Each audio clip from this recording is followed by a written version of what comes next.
no longer top after another flop, and the owners are bluffed just as the team gets stuffed. In FPL, another reverse, but then other teams have been worse. A glance to heaven as we remember the 97. The good, the bad, and the ugly at Liverpool FC for game week number 32, brought to you by the LFC file. Roll the intro, Jürgen.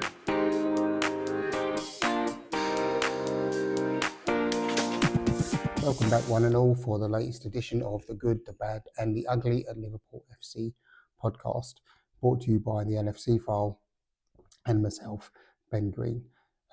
Firstly, thanks for coming along, and as always, if you like the content, do remember to give a like, smash the subscribe button if you haven't already, and press the notification bell so you know when the next one is available. And if you could tell your friends and fam, that would be also very, very much appreciated.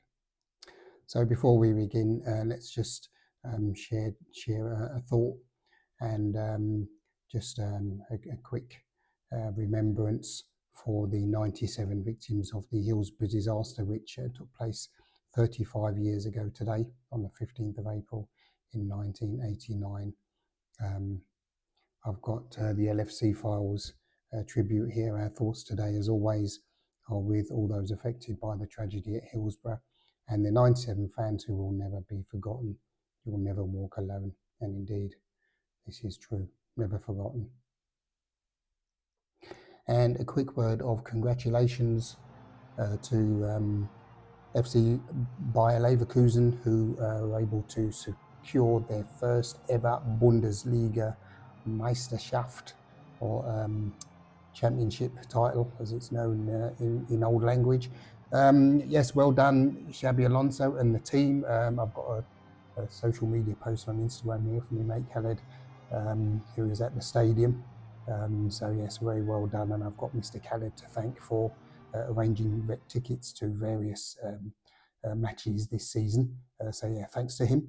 Yeah, well done, Leverkusen. Congratulations. Hopefully the first of many to come. Ja, sehr gut gemacht. Herzlichen Glückwunsch, as they say in this part of the world. Well done. So let's get the ball rolling with the not good, and that is without doubt yesterday's 1-0 defeat at home for the second time in a few days. We'll come on to the other one later, but the 1-0 loss to Crystal Palace at Anfield yesterday. Miserable result, as usual.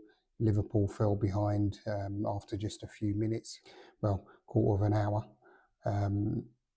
through, what's his name, Easy, isn't it, for Palace. So as usual, Liverpool finding themselves a goal down and having to do all the work to get back into the game at least. Yeah, crap. It wasn't, I mean, Liverpool only have themselves to blame. Yeah. They had, I don't know how many shots on goal. I haven't looked at the stats. I can't be asked, to be honest. But I mean, I was watching the game yesterday. It didn't make good viewing. Dean Henderson, I think, must have been the man of the match, the Palace goalie, because he did make a number of fantastic saves, which he probably won't do in their next game. They'll probably go and lose that, but this is always the way it is.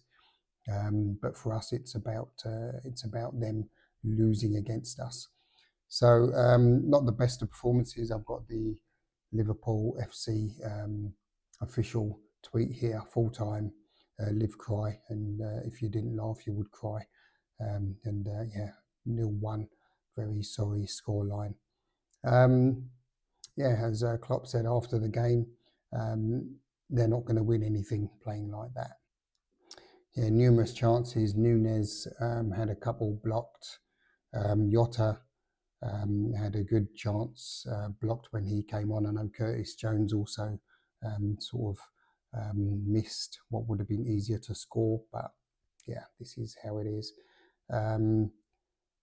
They just didn't take them, and they came up against the goalkeeper who was in inspired form. So yeah, not great. Not a great week. In fact, there's not much good this week at all. So yeah, that's the not good for this week. That brings us on to the bad.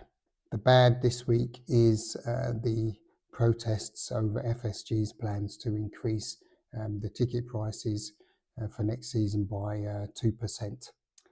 And there was, of course, the no flag demonstration at the Atalanta game.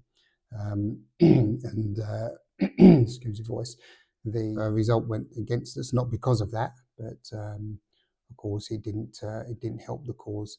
And I've got a tweet from Francois Plateau here. Liverpool supporters protesting against a 2% ticket increase for a European quarter-final is idiotic. It is the lowest increase among all Premier League clubs and notably lower than inflation in general. I usually support protests, but this one misses the mark. And I have to say, I agree 100%. I don't want to say anything I'm going to regret, but I think Liverpool fans really, in some instances, need to get a bit of a grip. Inflation in the UK is running at, in real terms, I would say probably still 7 or 8%, if not more. And to propose an increase of 2% normally in business terms wouldn't make sense against that economic backdrop. But for the fans to protest, I think is ridiculous. At the end of the day, Liverpool is a business. And there are other employees at Liverpool who don't, wear a red shirt and earn millions each year. There are people that answer phones. There are people that cook the meals. There are people that take care of social media. There are people that clean the kit. There are people that clean the access centre. There's the Melwood complex that is where the women's team trains and does their thing. So these are all things that have to be paid for. And to complain about 2%, I'm sorry, guys. The employees of Liverpool Football Club, I don't think many of them, I don't know what the club will do with the increase. Apparently it works out to be about £1 million, but if that's going to work out to be, a little pay rise for the staff, I don't know if this is the case, but it may well go towards that. Then who's to complain? But I think it's a bit out of order, really. I think the club could do worse, and this tweet here, it just absolutely knocks the whole thing on the head. I think we have to get real. And on one hand, we want to buy this player, we want to buy the other player, we want to invest. And all right, most of the money these days comes from TV and sponsorship, but at the end of the day, the paying customer has to foot some of the bill. This is how it is. I don't agree with the ticket prices these days. I think the Anfield atmosphere these days in general is crap. People would disagree, but the atmosphere against Atalanta was rubbish. The atmosphere against Palace yesterday, you can forget the Highbury Library because there's one in Walton Breck Road now. Rubbish atmosphere, complete crap. In the last 10 minutes when Liverpool were attacking, the ground was silent. I mean, I wasn't there, but you could hear it on the TV. It's silent. I mean, all right, you want the team to win and everyone's a little bit nervous, but we can make some noise. It's just ridiculous. And then you don't want to pay 2%. Sorry, guys. Let's have a rain check. Moving on to the ugly. Oh, God. And that this week, as you can likely guess, is the 3-0 defeat at Anfield in the Europa Cup quarter-final first leg. Liverpool ran out worthy losers to an Atalanta side who rarely done their homework and done a number on Liverpool. And the team have taken a lot of stick. And I think we all presumed that when there was Atalanta in the draw and then maybe Marseille, if we're successful, because it turns out to be a big if now, the Europa League title is there for the taking.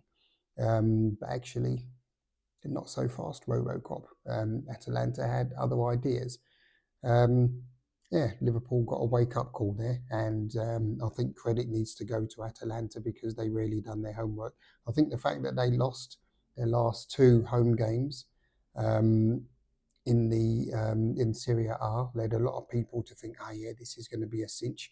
But my theory is probably that they had their eye on a greater prize, and that prize would have been Liverpool's arse because they took it.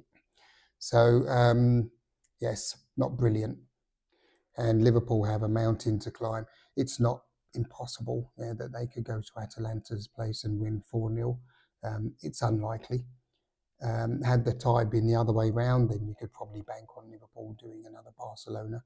But I'm not a betting man, but I can't see Liverpool turning this round. I think it's too much. But you never say never. I like to be an optimist. So stranger things have happened at sea.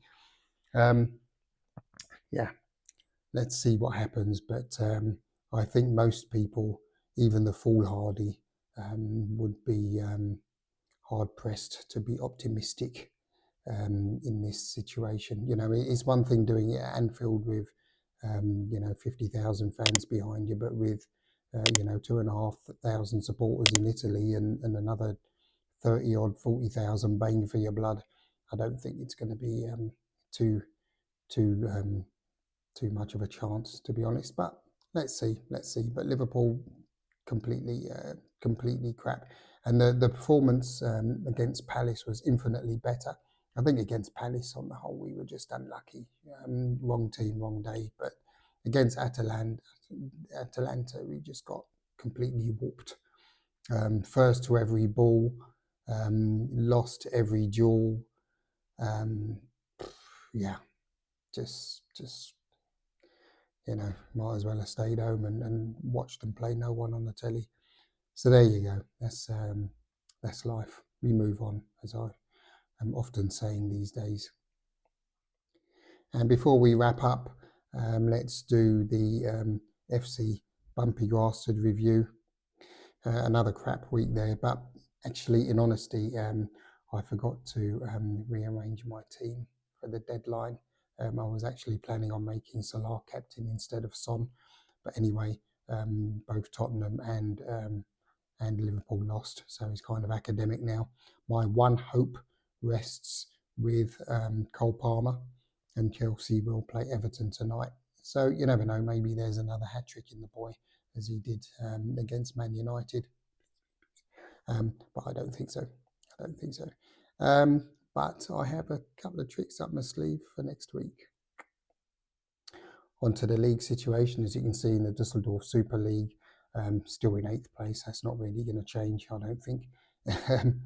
But I'm not the bottom scorer this week, which is at least nice. There are a few above and a fair few below, actually. I think a lot of people this week had Salah as captain, or maybe even Son, but they were let down royally. So yes, I'll soldier on in 8th place. And then we have the League of Kings. We all know the number by now. I've actually gone up one place to 3rd, and I didn't realise I'd gone down so much, but maybe at the end of last week, yes. But yes, on 1,593 points, a good lead ahead of 4th place Kiko, and not so far off, about 30 odd points away from Tripler FC. And this is quite an exciting league, actually. And also the guy who's first Kitman All-Stars, he's actually in sight. So let's see what happens over the next few games. I'm quite optimistic for next week. So hopefully I don't miss the deadline again. And that brings us to the end of this week's episode. Thanks very much for stopping by. It's much appreciated, do believe me. Again, as I say, as always, remember to leave a like, press the subscribe button and the notification bell, and tell your mates, and let's continue to grow the channel. So again, thanks for coming along, everyone. Much appreciated. Take care of yourselves in the week ahead, and stay safe. And until next week, guys, peace. Your LFC file.